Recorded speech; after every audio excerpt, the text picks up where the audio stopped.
Hey, welcome back to edquest. Here we will discuss about the logistic regression. We will do its practical and you can say we will do its hands-on workshop. So where we are classifying two things, probability of class A which is y-axis and independent variable which is on x-axis.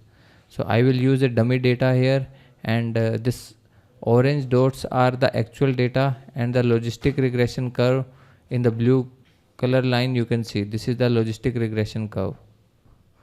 Coming to the Python notebook file, here we are saying the logistic regression and I write all the required code into one single cell. So first of all we will import the libraries, whatever libraries is required.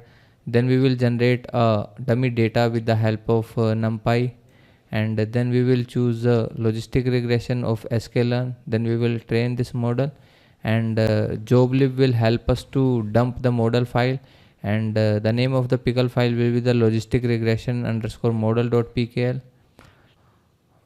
Then we will do the prediction with the help of the xtest and yprobe. Yprobe will be generated by the model, and then we will plot the data, actual data and the predicted data.